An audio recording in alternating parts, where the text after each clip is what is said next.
Welcome everyone to the Atomic Cinema Experiment. I am Peter, and joining me, as always, is Tara. Greetings, citizens. This is a science fiction movie podcast. We get together every week, we've watched a sci-fi movie and we talk about it. And on this particular episode, we are doing this previous month's vote winner from Patreon. Every month on patreon.com/mailfuzztv, the $5 tier and up get to vote between 4 films. And the theme for this particular vote, and this is important in this case, was that, every few months we'll do a reactor vote. What is the reactor, you might ask? Well, the reactor is actually also a Patreon thing. It's a list of films that patrons submit, a to-do list of sorts. So every few months, the vote for the month will usually pick 4 movies from the reactor. So the key thing here is that all 4 films on this vote were submitted and selected by patrons. And then patrons voted between the 4 that were chosen from the list at fairly random. And this was the one that won. Pandorum from 2009 was the winner. So a patron selected this film, and the patrons as a whole, as a community, our beloved patrons who support everything we do. And we do appreciate that. We really do. But I will warn you, there might be some animosity in my tone towards them for the rest of this discussion.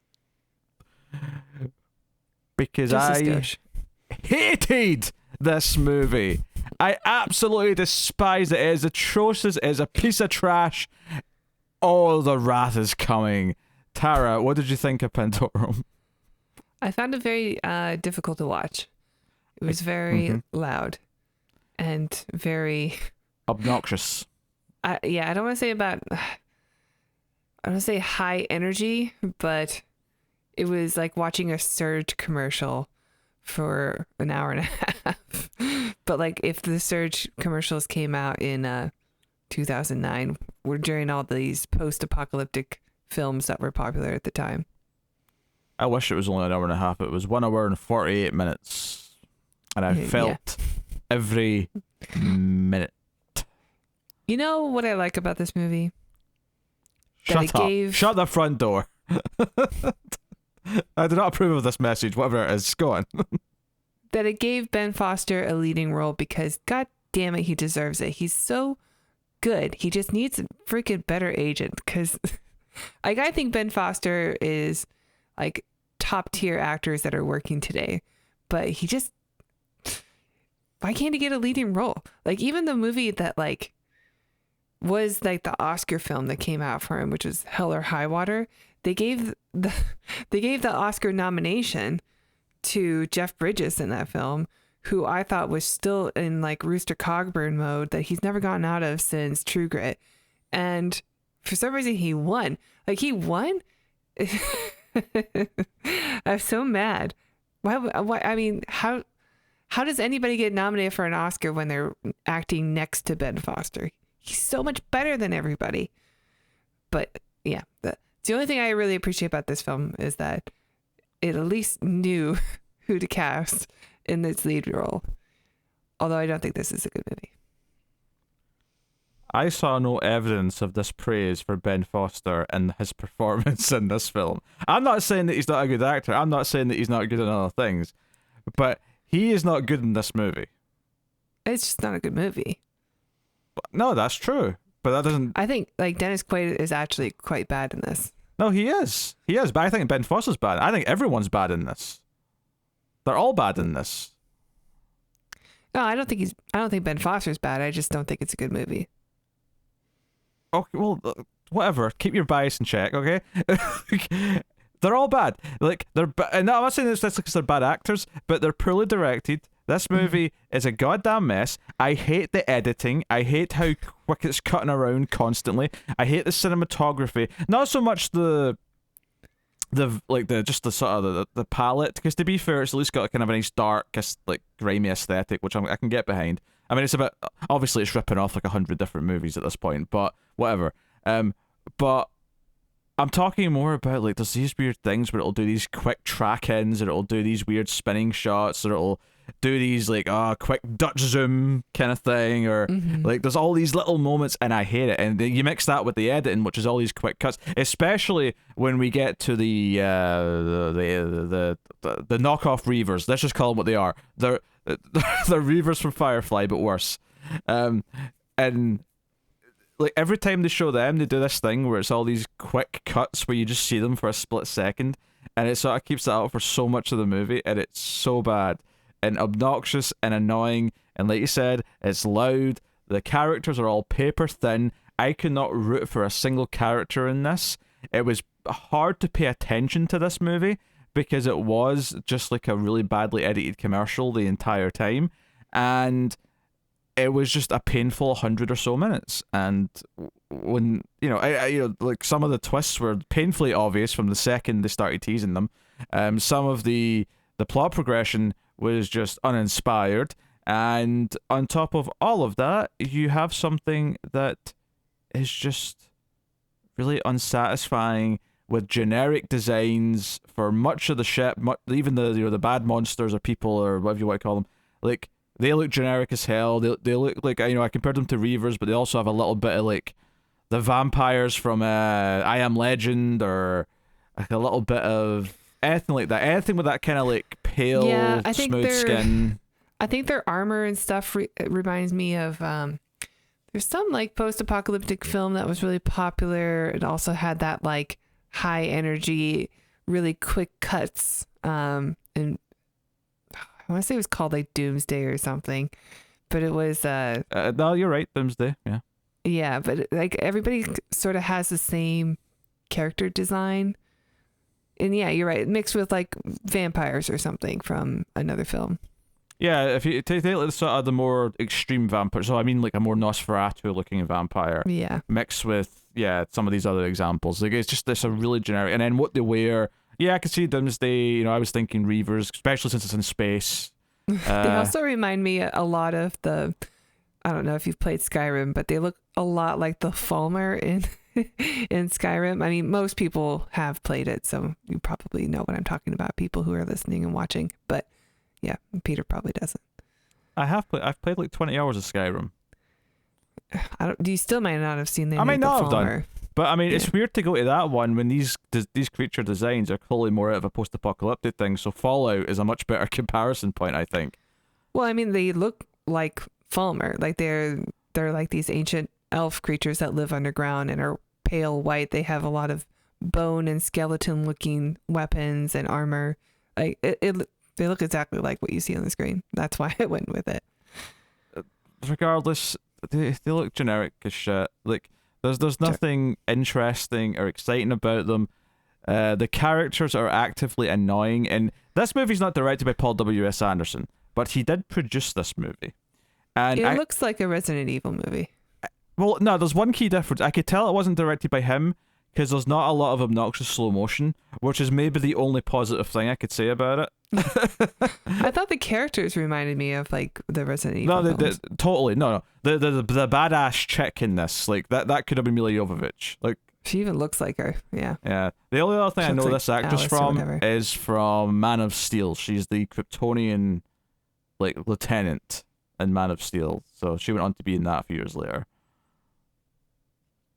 Okay. One of Zod's? Yeah, people? Like his right hand person. Okay. I haven't seen that movie in so long. Yeah.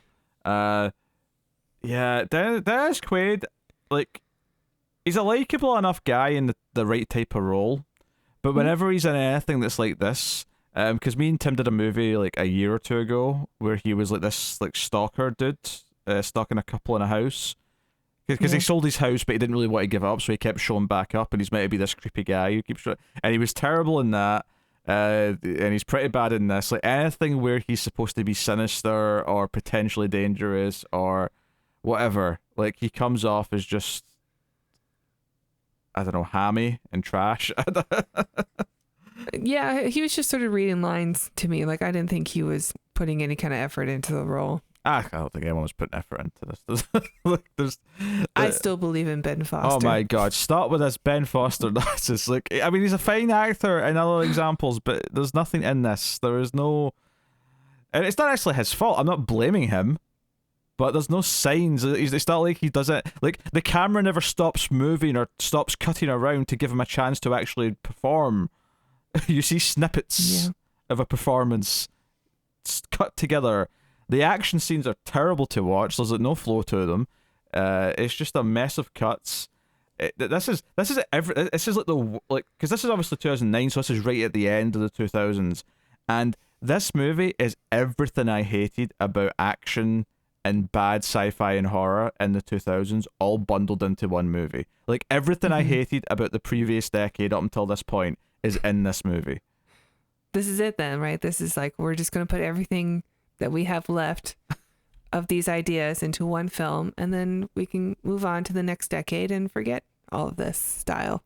Nah, Paul Anderson's next Resident Evil films were still just as bad, but yeah, it's just so weird. So like I say, Paul W.S. Anderson did not direct this; he produced it though.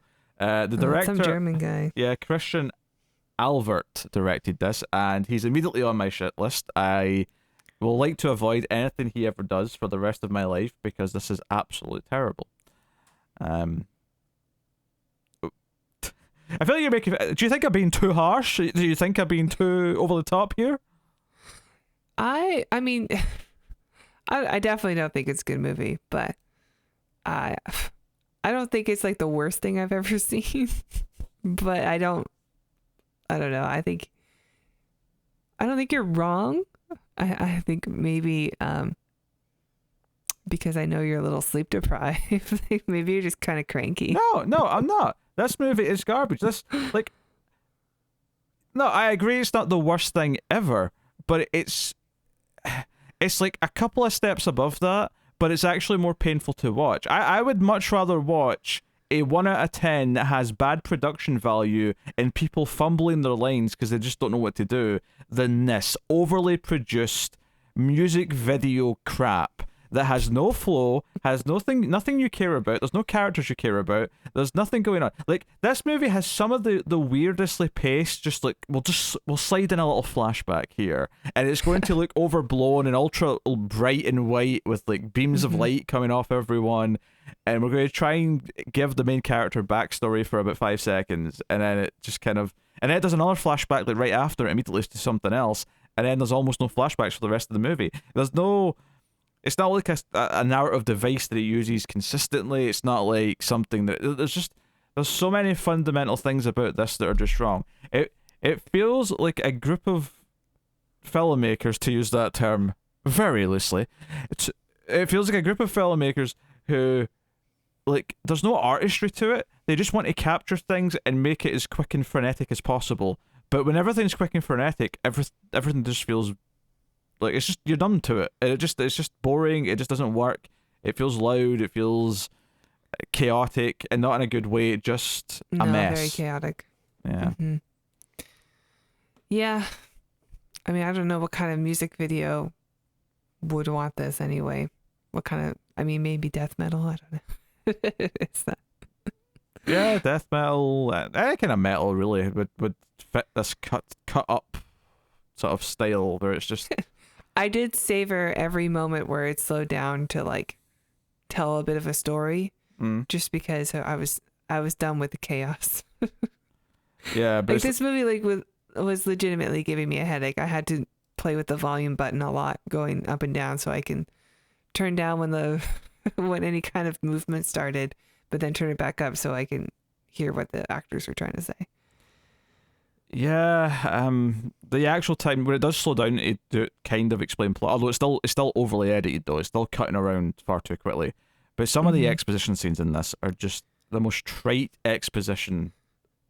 Like they must bring up what Pandorum is and like name say the name of the movie like at least 24 times. Yeah, and it comes like when it comes from Dennis Quaid's character, also it feels very forced. Pandorum. What the F is that? Pandorum. He's kind of a poor man's Harrison Ford, so I'm then adding grumpy Harrison Ford in my head. I realize. I don't hate Dennis Quaid. I think he can be quite likable and an enjoyable actor to watch. I haven't seen him in anything really all that recently, but like you have. But I really was kind of disappointed with him in this film in particular, just because I know he is good, but like he's really just terrible in this. He doesn't fit the part. I think they casted him because, well, he's a name that they could get, but also like because you're supposed to like him. So we'll just get a generally likable guy. Like they didn't cast his brother. Well, you wanted Randy Quaid on this?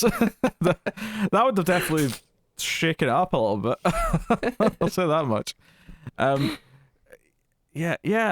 He's kind of a, like you say, he's a name, but he's kind of the lowest tier of name. Does that make sense? Like, because he's not a star. Yeah, it's not the case in the 90s. Like, if it was, a couple decades ago, then, getting Dennis Quaid would have been a big deal, but not so much anymore, unfortunately. I might sneeze. Yeah, like, he's kind of like, I don't even know why I say B. He's more like a C star. He's like a C-list star who has some name recognition, but it's not like he's like. I mean, you said he was bigger in the 90s. I don't even know what he was big for in the 90s. I mean, but I guess the thing that springs to mind is like Parrot Trap. He did like Frequency. I guess that was a bit later. I can't really remember, but I'm sure. Like, if we went through his filmography, like, we'll be like, oh, yeah, we know that movie. Norman Reedus pops up for, like, a minute. Back when people probably... I mean, I guess some people... Because he was in, like, Blade 2, like, years before this. So he was, like, some people knew him, but this is obviously pre-Walking Dead. Although, not actually that much before it, now that I think of it, because Walking Dead's been going for, like, 10 years, but... Wasn't Boondock Saints around this time, too? I guess, but I never heard of that until years later, so I didn't even know that was a thing. I heard of like people making fun of fans of Boondock Saints before I heard of the movie. Like that was the sequence of events with that. Yeah, it was a lot of like I'd say the age group that is really into the Joker now was really into the Boondock Saints then. Oh yeah, Joker. Or would have been. Modern classic, the Joker film, yes. People used to laugh at me when I said I wanted to be a stand-up comedian. Well, no one's laughing now.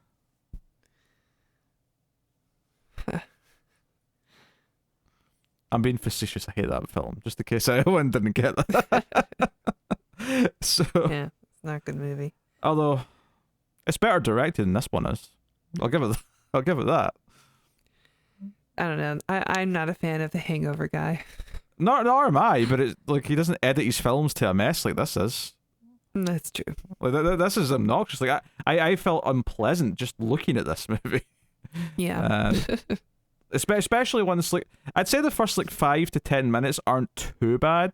Like when they're just because it opens with Ben Foster waking up in cryo sleep because there's a malfunction. And then he wakes up Dennis Quaid, and they're kind of just trying to figure out like why there's no power, what's going on, where's the crew that are supposed to be awake. We find out that this is a big mission where this big ship's taking thousands of people to this planet that's Earth-like, an M-class planet, one might say, and they're trying to figure things out. And that, I mean, it's not good. It's kind of really generic, and it's still a bit over-edited. But it's not until Ben Foster's went to a different part of the ship and he encounters danger. And from that point on, the rest of it's unwatchable. Moment. Yeah, I would agree with that. So there's like 5 to 10 minutes at the start, which is like a 5 out of 10. I'm not going to tell you what the rest is because that's for the end of the show.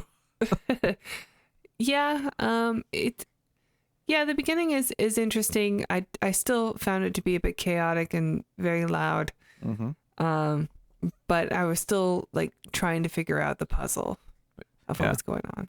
Well, it was chaotic and loud at the time. In hindsight, it doesn't seem as chaotic or as loud because the rest of the film was more chaotic and more loud. The standard was raised or lowered, I guess. Yeah. Well, I mean, I still found it loud. But like I was still piecing together, okay, he's like frozen, so this is a cryo chamber. Something's wrong because nobody's there to like wake him up, or maybe they're all sleeping. I don't know. It was kind of fun to like try to figure out what was going on. What's this Yeah. movie going to be? Because you do start like in the middle of something happening. You don't start at the beginning of it. And you get, obviously, in spoilers, we'll dive into what the actual mission is and all the reasons for things happening. Although, to be honest, not all of it was that well defined or explained. Like, that's another thing the movie has, is that it's, yeah, the broad strokes are kind of covered and we get some of the beats, but honestly, it is a very messy script, and the characters are messy, the editing's messy, direction's messy. It's just messy. It's a messy, messy film. It kind of like breaks or it does a thing that I don't enjoy in a lot of sci-fi movies, Mm-hmm. where it sets up that like the world's resources are depleted and stuff like that, but yet they have enough resources to build a giant planet-sized ship. It doesn't make any sense. Yeah, I mean, it depends what the resources that are. I mean, maybe still plenty of metal. The metal's fine. It's the food that's running out. Yeah, Huh? yeah, and water, food and water. Yeah.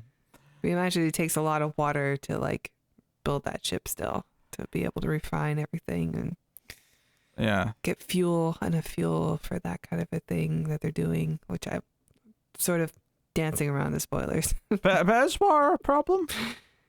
Did they say water was a problem? I don't think they did say water was a problem. They said food and water, not just food. Yep. But there's a lot. I mean, Earth's kind of got a lot of water. I mean, but the ice all melting, there's even more of it. Yeah, that's not really how it works though.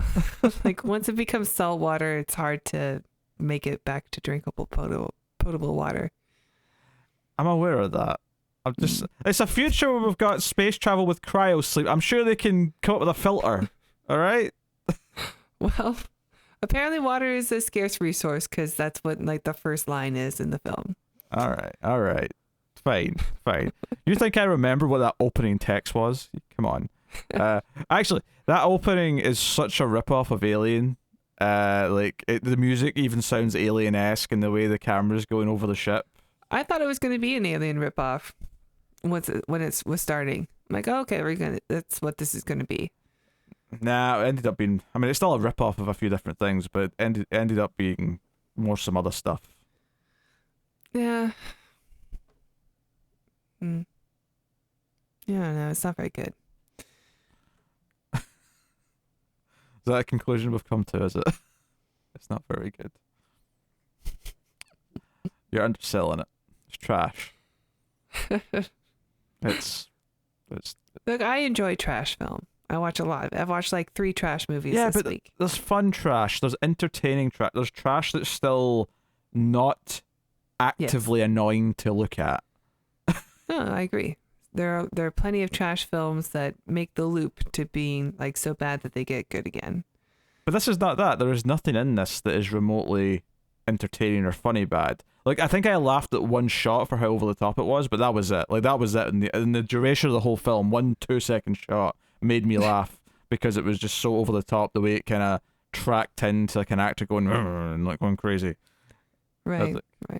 But that was it. That was it in the whole film. I've watched Replica twice in the last month, and that's a great trash film. I would happily watch that again multiple times than watch this one again.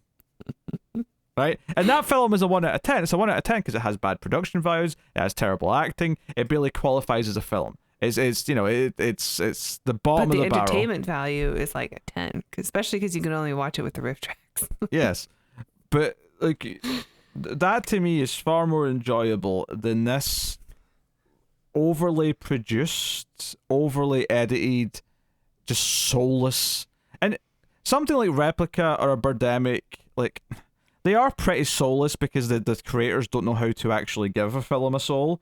But at least there's this like weird like reality to it. There's this little weird like genuine attempt. Like, they wanted to make a movie. They're terrible at it. They're absolutely like incompetent at it. But at least they had a message. They wanted to do it though. You kind of whereas. Do you think anyone involved in the making of this film, from top to bottom, from the top level all the way to the bottom, cared about this production and was passionate about it? Ben Foster. Bullshit. I think he was like, all right, I'm getting my chance. I got my leading role. Everyone's going to know my name finally.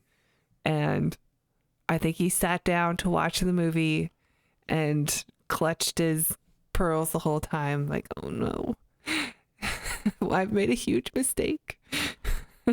I think he was drunk the entire time. That's what I think. I think he was just drinking booze between every take because he knew how bad it was. Just went home to Robin Wright. Were they dating already at this point? Were they? I think so, yeah. Oh, okay. So. He was her post Sean Penn.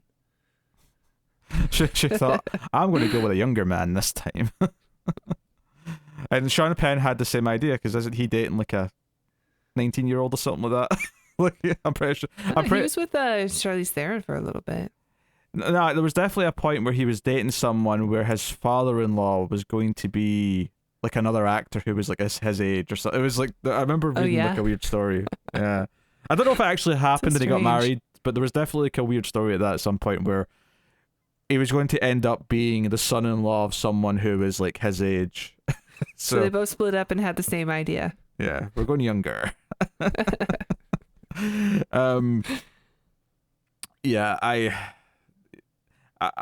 Dennis Quaid probably was drunk the entire time, and I don't even drink alcohol. I've never drank alcohol. I can't blame anyone on the production of this movie for just, drowning in tequila like in between every take.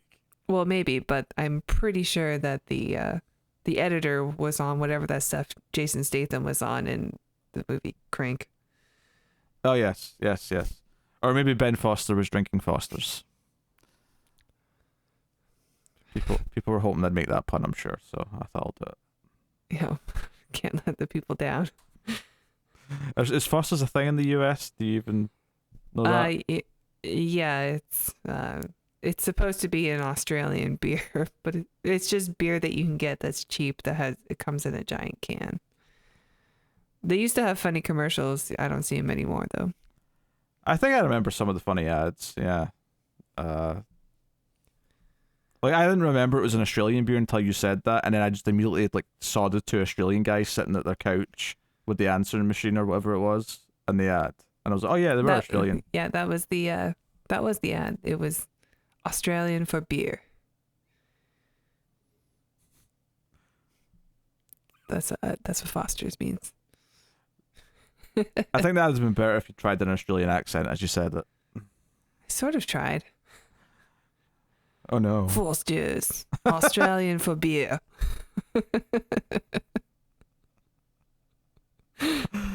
Oh, it's gonna be a new segment at the end of the show. It's called "I'm going to give Tara a random accent to try," and we'll see how she does it.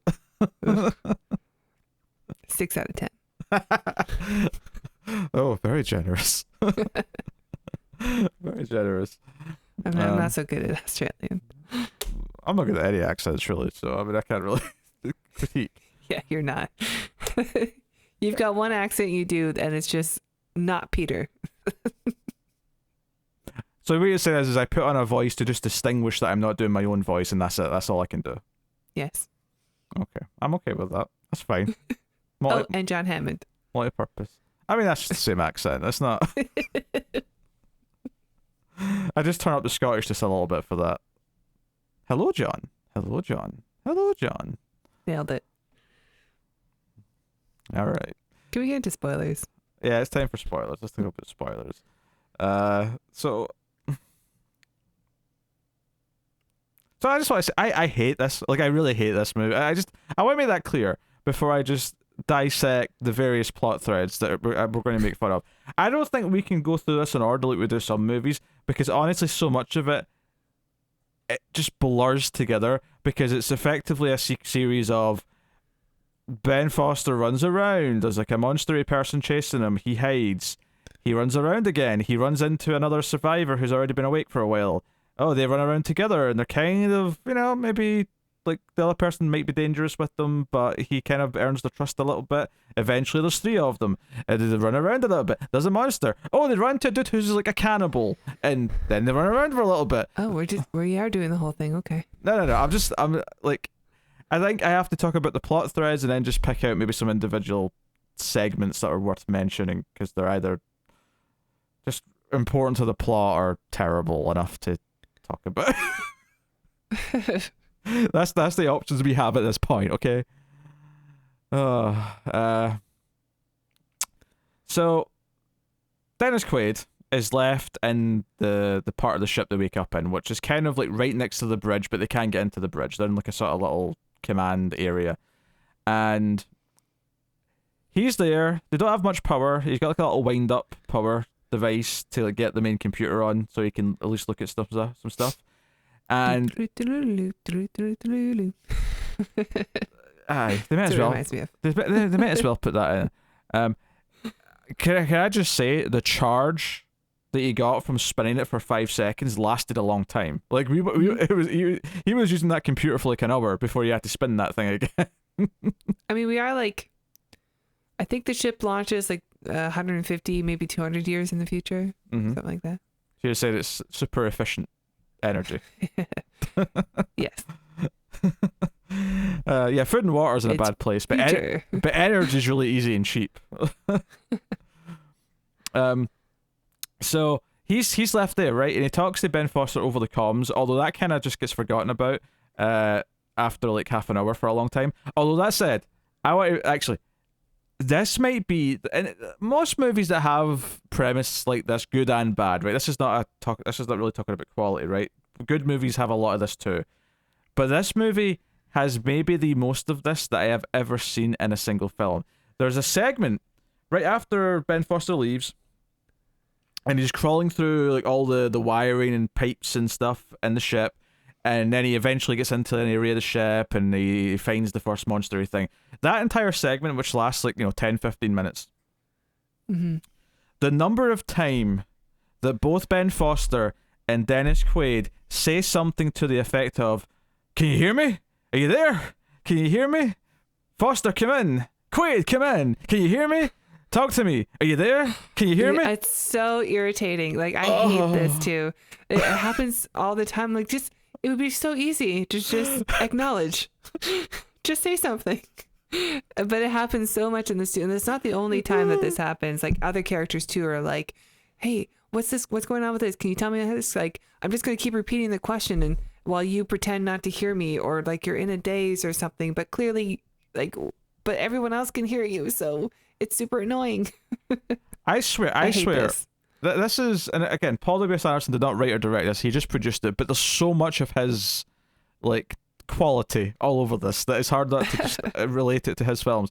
But this director and Paul Anderson, W.S. not Thomas Anderson, just to be that clear, they really feel like just hacks, right? Just absolutely talentless hacks who grew up watching good movies, right? They grew up watching James Cameron, Aliens. They grew up watching stuff that is inspiring. It is really good, but they have no idea how to actually construct the film, how to actually write engaging characters. And what do you get? You get generic phrases like this over and over and over and over and over again.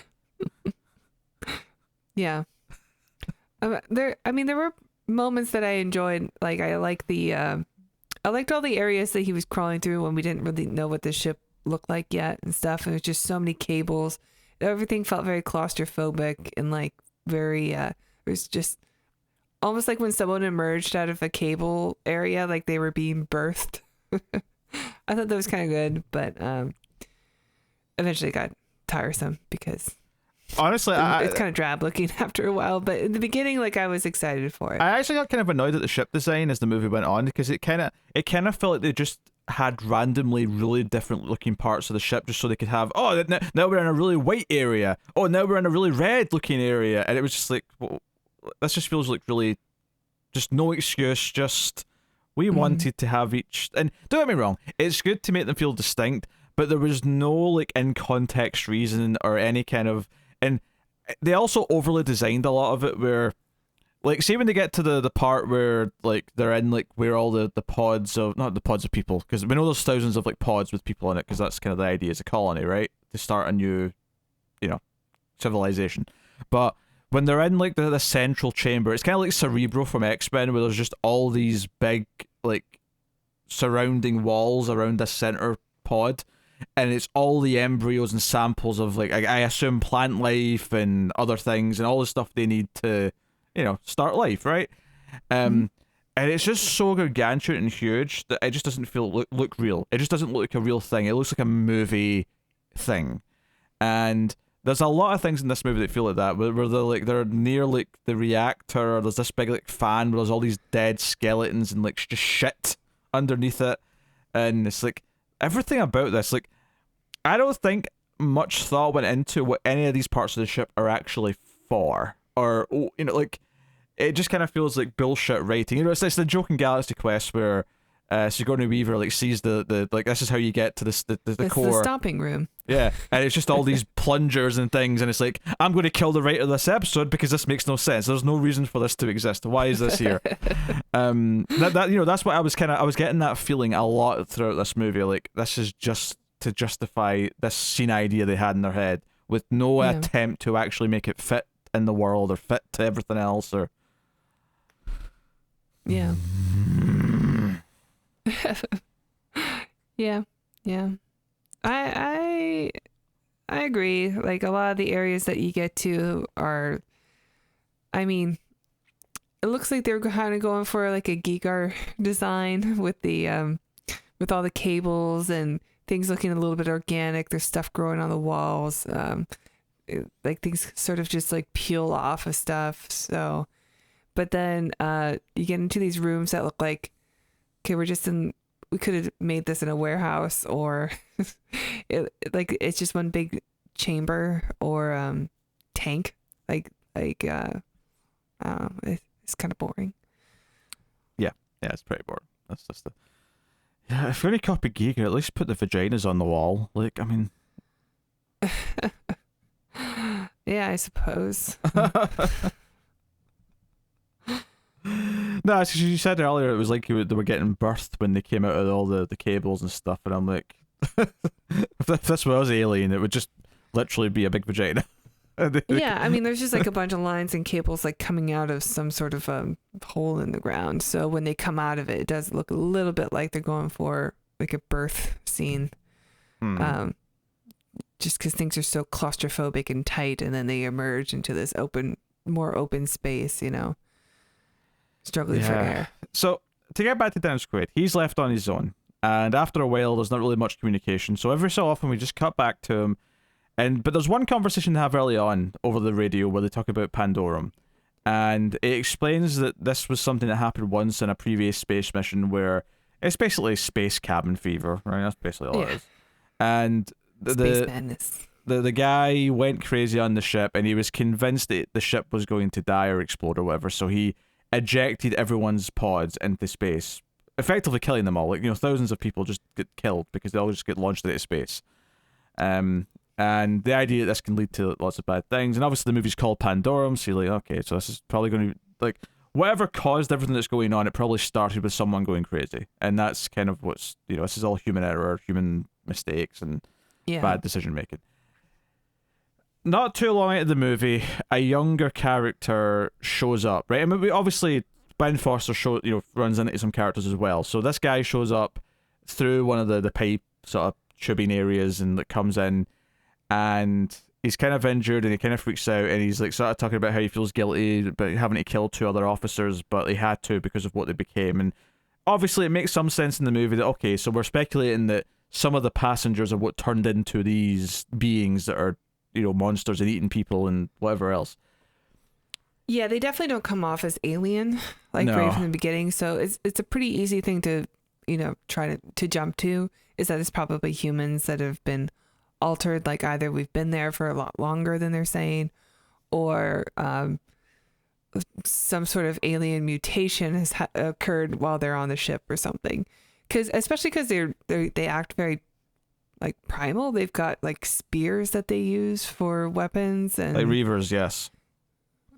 Okay, like what you said, or they don't look like they don't look alien. They don't have any kind of technology that they're using. No, so that's obviously, we'll get back to them in a minute. But this guy, right, this young guy, I don't know, like, how quickly I immediately said where this was going, but it was so painfully obvious very quickly that this guy wasn't really there. That this was just in Dennis Quaid's head and he was going crazy. And it was a very quick leap from that to this is his younger self. This was him going crazy earlier on, and he's probably to blame for everything. That was just immediately like, that's the obvious big twist this movie's going to try and do later. It was painfully obvious. Well, let me tell you, when I figured it out, Yes. not till the end. So I guess that makes me a dum-dum. But I didn't until like they had the blending of the arm scene. I went, oh, they're Tyler Durting it. Okay. I have no intentions of making you feel like a dum-dum. I'm not trying to. But it was the first thing I put in my head is this guy's not really there. And it was especially the first time he talked over comms to Ben Foster after this guy was here for a little bit, and he kept being very argumentative and saying things like, oh, we're all doomed, blah, blah, blah, right? But the first time he talks to Ben Foster after this guy's been here, he notably doesn't tell them that someone else showed up. And that immediately said to me, he's not really there. And I effectively... And now this actually gets into something else I hate in this movie. This is such a writing shortcut and cheap trick.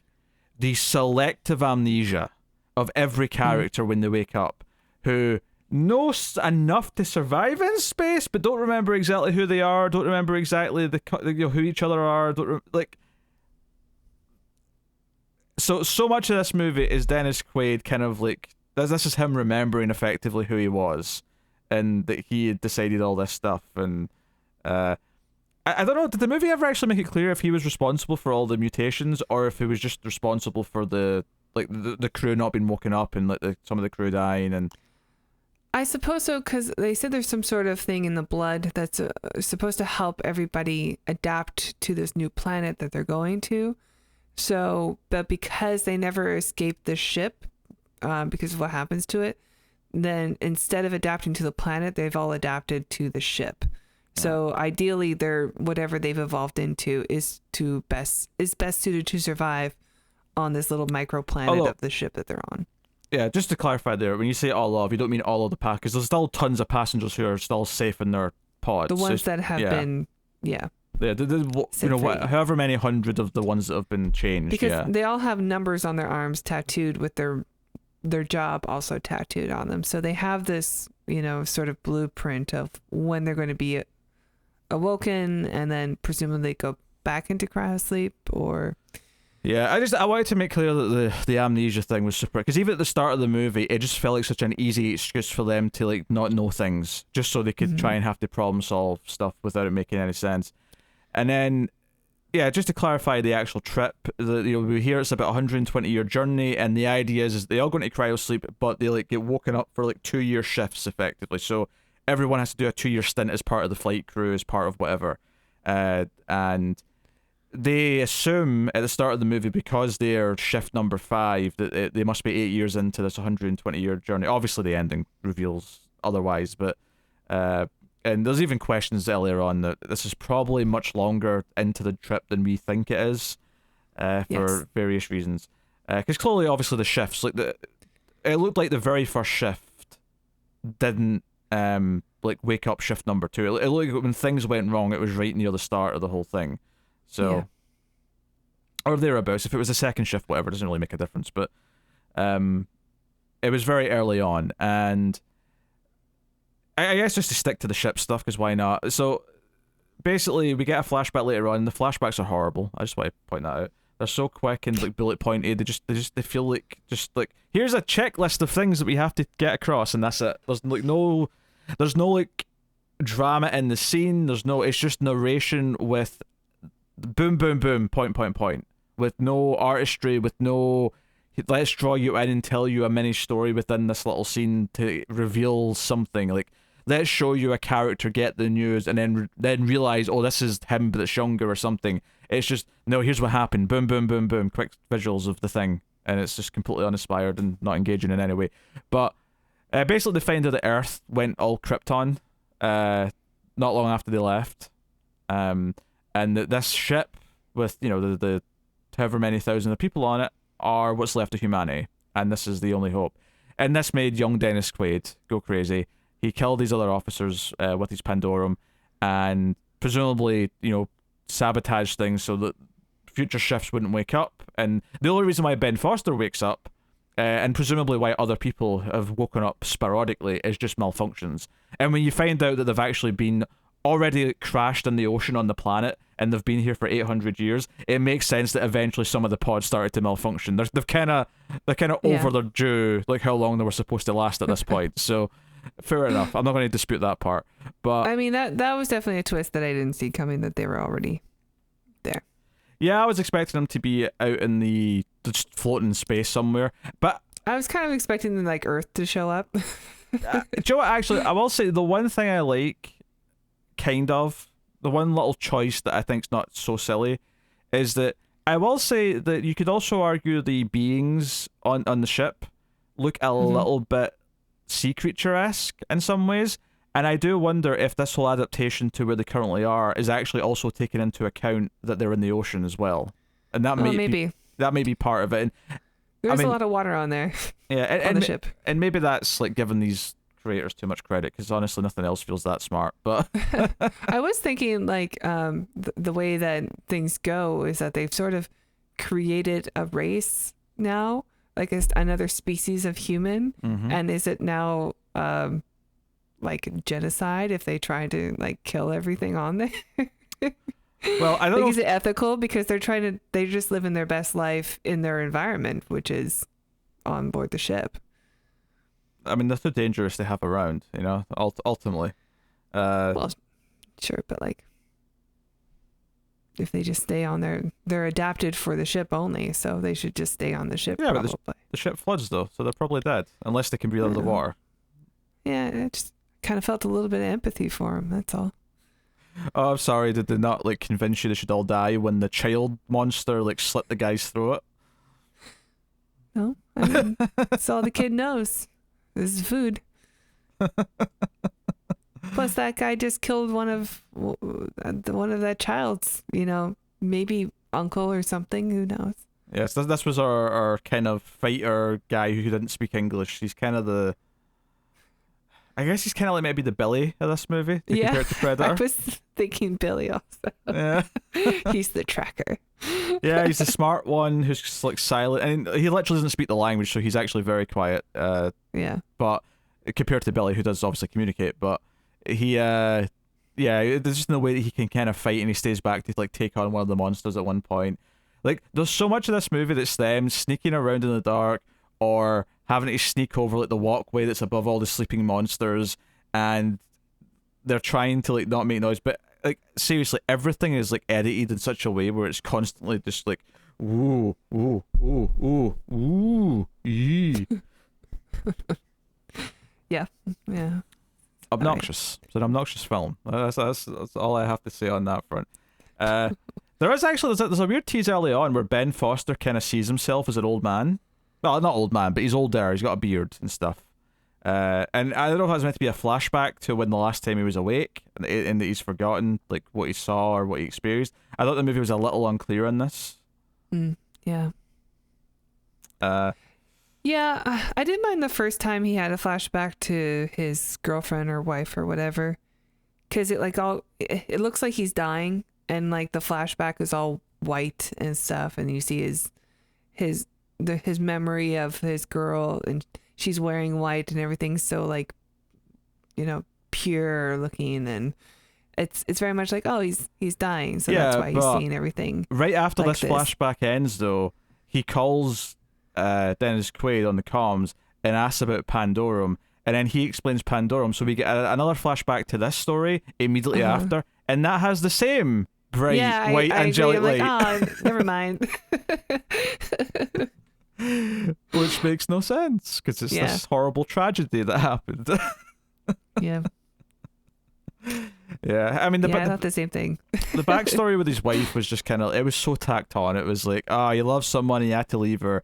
And then I thought, oh no, maybe she's on the ship and he has to save her. But then he realizes, no, she left him before, and that's why he signed up for this, is because she. Yeah, but again, it's. I mean, you can chalk it up to the amnesia thing. It's like, well, I remember having a wife. She's probably here somewhere. And then the memory comes to him as he goes along. But okay, so this movie ends right with them like shooting the glass, and you know they're doing this thing with Ben Foster where they're trying to make it look like he's also going crazy in the last like couple of minutes because he's kind of like freaking out and like, the camera's zooming into him and all the rest of it.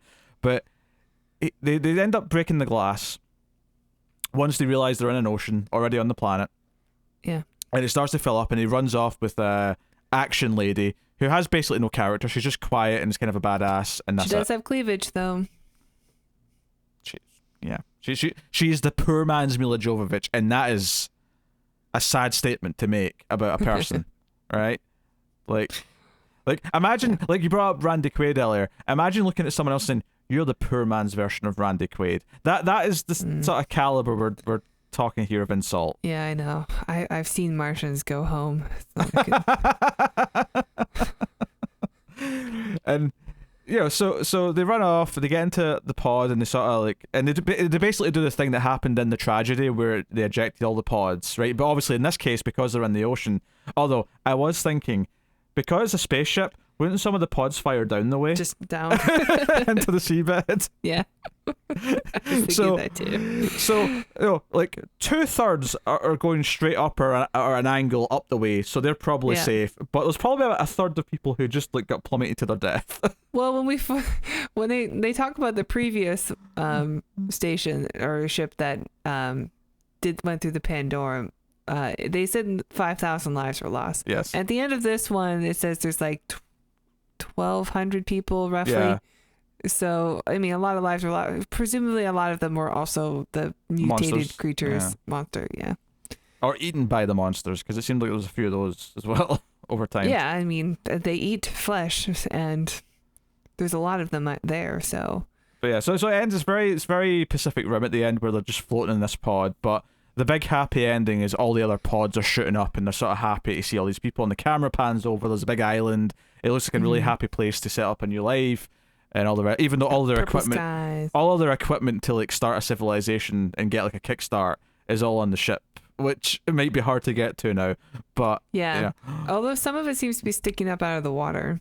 I think the impression I got was just that the ship is so goddamn big that although it did help justify, because part of me was thinking like they're lucky they didn't go into like, you know, if you went to like, say the deepest part of the ocean on Earth, like you wouldn't go all the way to the surface. The thing would just slow down and you'd die still. So that's at least established that okay, it's only so deep where they are, so they're okay. Like they'll get. It did seem to take a while to get to the surface. Yes. But yeah, it's still I don't know, maybe like future endeavors they can go on expeditions to the ship, you know, and be able to recover some things, but because there is still part of it that's sticking out of the water, and it's not a small part of it. No, what the point I was going to get to though about this ending though, where all the people are coming up and it's like okay, a bunch of people get saved. I'm like, why wasn't this like the heart of the movie? Why wasn't the heart of this movie saving the 1,000 or so people who are innocent and still alive and can be saved? Why isn't this the heroic goal for our main character? But this movie doesn't want to give us a likeable main character. They give us a character who feels like he's going crazy. He's just sweaty all the time. Like there's no motivation or goal other than just we have to stop the ship from like the reactor from blowing up or whatever the thing was the whole time. You're right. Yeah.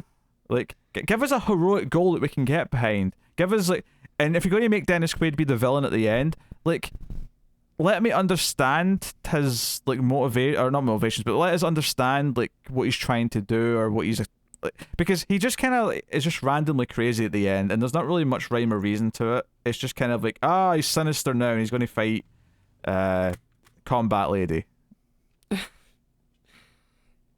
Yeah, I suppose. I mean, but everybody's sort of villainous because it is like a post-apocalyptic film, just in a very condensed space.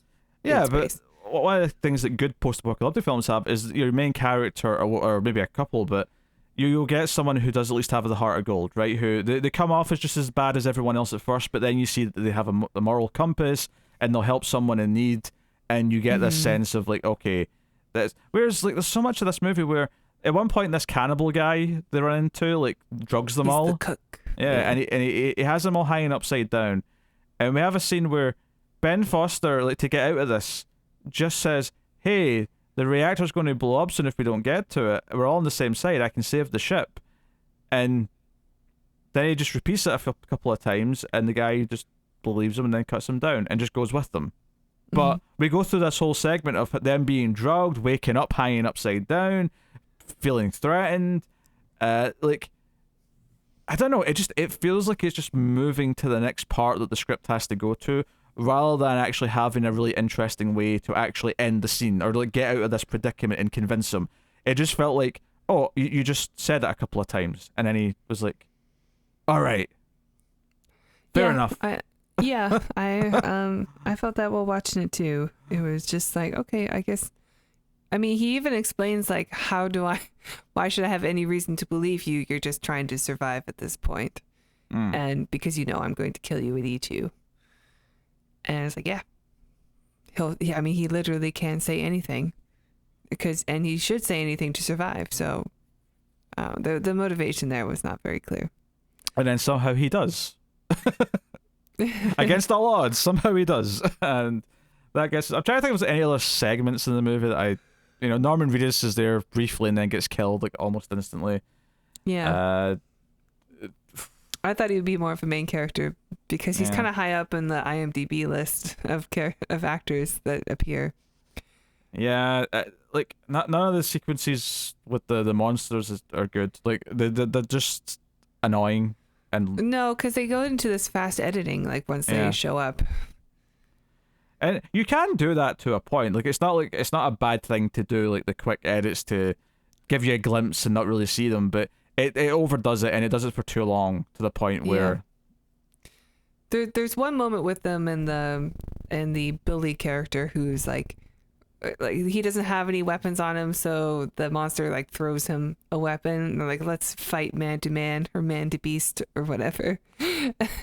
That's the only time we really get like a character moment with personality. Yeah, like it's the only time where there's any kind of character at all from it, which I guess implies there's at least some intelligence, like some intelligence level. Or like some sense of honor even. Yeah, which none of the rest of the movie even remotely implies. Like the rest of the movie is just another rabid animals who are coming to eat you. Like that's all they are for the rest of the film. Which just a lot of really poorly thought. Like everything feels underdeveloped and just all tacked on together, and that feeling of no scenes really kind of inspiring what the next scene should be. And like the motivation's not carrying over. There's no one to root for. It's annoying, it's messy, it's loud, it's an absolute just bore and tedious experience to actually watch and sit through. I hated we still love our Patreons. Don't know.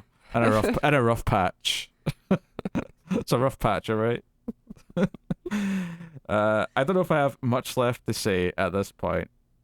I think about an hour we'll do it for this one because I don't know if I have anything else to rip apart. Should we rate it then? We can rate it. What would you like to rate it? Well, it's not the worst thing, but I agree. Like I did not really enjoy watching it, and part of that is like could be things that are easily fixed, like just sound design and editing. It seems like it would have been like a lot more of an enjoyable watch if I was watching something kind of like a Dead Space vibe or something. But instead I get something just so chaotic and uncomfortable to watch. But I do love Ben Foster and I want him to be in more things. Come on, you like Ben Foster. Yeah, I don't dislike Ben Foster, but he's not some beacon of hope in this movie. Okay, well, I still want him to get his big role. This is a lot of justifications for whatever too high a number you're about to say, but come on. 3.5. So generous. Is it? Yes, 3.5. 2 out of 10 from me. It's really quite simple. It's not a 1 or even a 0, which is a really rare thing that I might give out to a real travesty. But it's 2 out of 10 because it has production value. and that's about it. That's it. That's the only objective thing I can say that's good about this movie, is that it has production some value. of the sci-fi concepts I think are all right. Some of the twists worked for me. A lot of them were very obvious. But yeah, so I'll step it up to the 3.5. Yeah, the twist where it finally reveals that Dennis Quaid and the young guy are the same person, when the arm merges together, that was like the eye roll moment of the movie. That was like, and here it is. Like, here it is. Well, I mean, like, the monsters being humans, I thought was pretty obvious from the start. But that one for sure. But that wasn't. But like the reveal that they were on the planet, they were underwater. Like, why weren't there any stars? And you got to see some kind of cool looking alien. The reveal they were creatures. Underwater on the planet already was okay. I'll give that like a little bit of credit. But the reveal, I mean, the monsters being just humans that are mutated, I don't think that was an eye rolly thing. Even though it was obvious, it was just like a natural place to take it, right? I don't think anything about that feels annoying or bad, because that's just such a natural way to take that story. It's not aliens that invaded the ship. It's not, something else. It's just people who have transformed. Yeah, you just think like the main characters would have figured it out a lot sooner. That's all. Because it's the only thing that really makes sense. Well, I mean, that would mean that the main characters would show that they have intelligence and smarts and are capable heroes, but the movie doesn't want us to feel that. So why would they have them do that? All right, what are we watching next time? I believe we are watching Reminiscence, which is a new film. Oh, okay. So, will we watch something good the week after? I think we got Predator 2 coming up soon, so that might be a Predator 2 week, just to cheer us up. Of course, I know there's a segment of the audience who are like, but that's not a good movie. Like, you shut your mouth. Yeah, I do like Predator 2. Oh man, I need a Bill Paxton movie in my life. Yeah, you're right. We need a refresh. Jesus. Refresh with Bill Paxton. This was... I hated this. Like, it's there's definitely worse, but not much worse. Like, it's fair, especially for like a movie with like some production value and a budget and made in the Hollywood system. It's definitely at the low end of that barrel. It really is. Yeah. So, yeah, I cannot recommend Pandorum at all. And the fact that this has 6.7 on IMDb is absolutely disgusting. Like, what is wrong with people? Like, what is wrong with you? I don't know. I mean, I've thought that ever since Crash got Best Picture at the Oscars. So, in fact, I'm just going to check one movie that I think might be low. So that's 6.7. Oh no, it's Predator 2. I'll check Predator 2. Yeah, I'll check Predator 2. Predator 2. Where are we? Predator 2 on IMDb is 6.3. What? No. F off.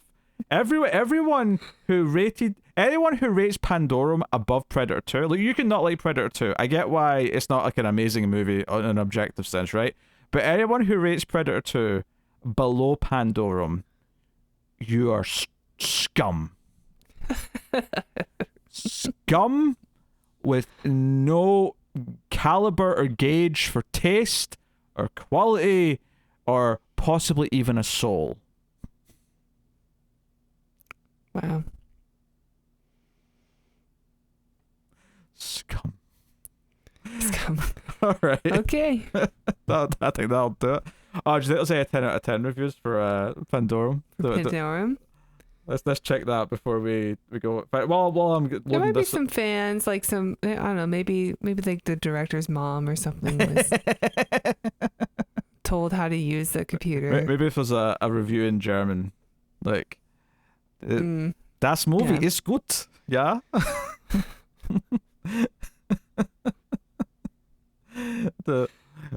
Das ist wunderbar. Yeah. All right, I've run out of German. That was like maybe 10% German. Oh, the words were all German. Is? Est, not is. Oh, I heard is. Est, yeah. Das ist wunderbar. Now, don't get me wrong, I don't remember if das is the right word, because it may be ein, or it might be die or der. Like they've got the whole, like, I took French.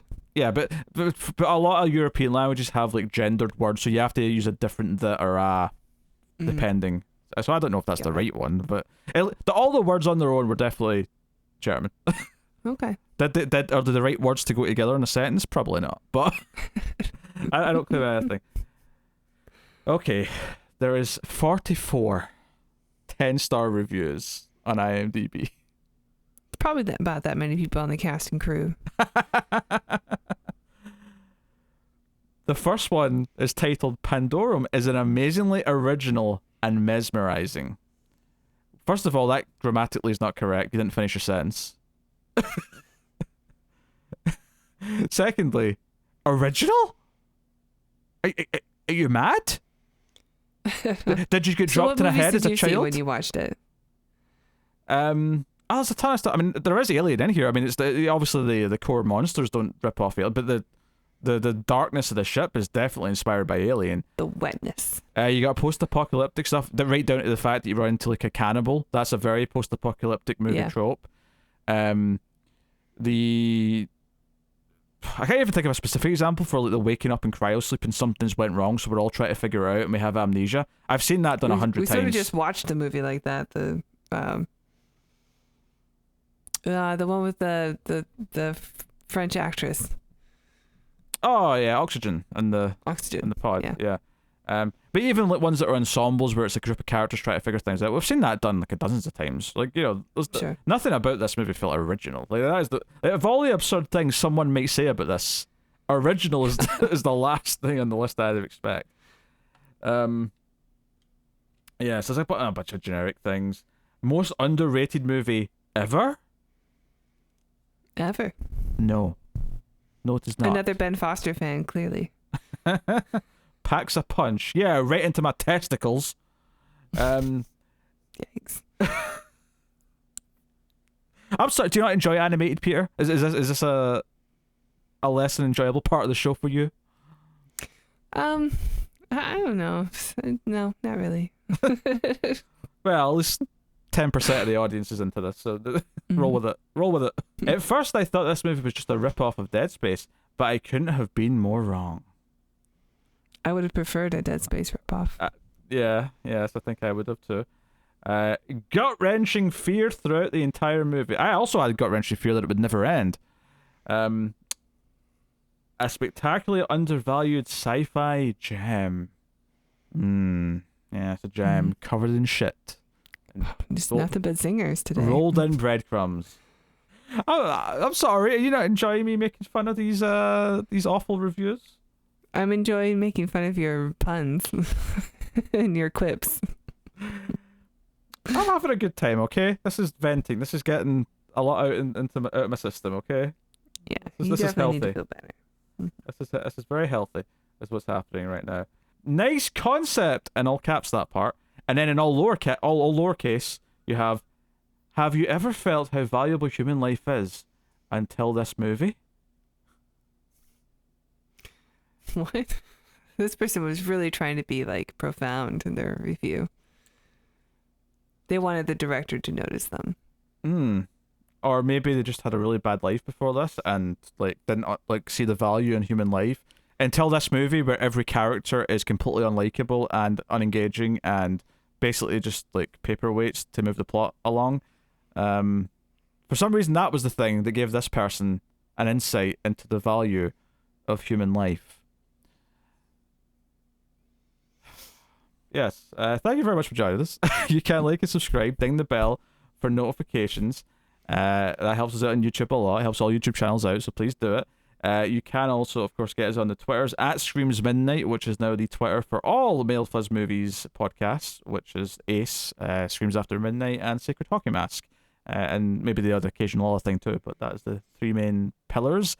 And then, of course, Tara is going to tell you about Patreon once I have thanked our Patreon producers for the month. So thank you to Tyler Hess, Cindy Palacios, David Sharp, Board Now, Al Treisman, Christopher Moy, David Brown, and Stanley. That's right. If you enjoy our reviews. I broke him. That's right. Broke him. That's right. That's right. if you enjoy our reviews, please Hey, check Tara, out our Tara, Patreon. Tara. Why are you doing this to me? Tara, we're going to start this again, right? I've got a good idea here. I've got a good idea. So when I finish what I'm saying here, you're going to start your Patreon bit, okay? Right? So Tara's about to tell you about Patreon, and I'm pretty sure that we can all agree that people who wrote those 10 out of 10 reviews are all a bunch of awful scumbag human beings. That's right, Peter. If you enjoy our reviews, please check out our Patreon page. It's patreon.com/MildfuzzTV. And if you donate those $1 per month, you will get access to bonus episodes of The Ace. And if you donate $5 per month, you will be able to vote for what we watch once a month. So you could have been there to prevent this. I appreciate you trying to keep it together whilst I was clearly laughing.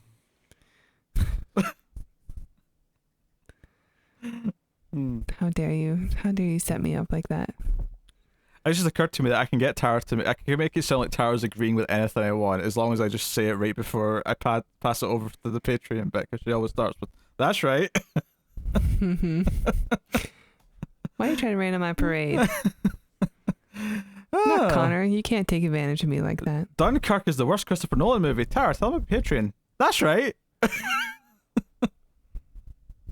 Oh, I'm upset. I don't know. We got to start talking to after this recording's done now. Yeah, you'd be lucky if I come back next week. Oh no, Tara! Everyone, tell Tara that Don't do it. Don't you do it. Don't you mess up my "that's right." I've got one job here, okay? I will and not. You're trying to sabotage it. I will not abuse the "that's right" segment. Thank you. It's not even the Patreon plug anymore. It's the "that's right" segment.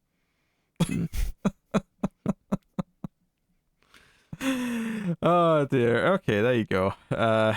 So yes, thank you very much for joining us once again. We always appreciate it. Keep watching the science fiction. And computer, add salsa. That's right.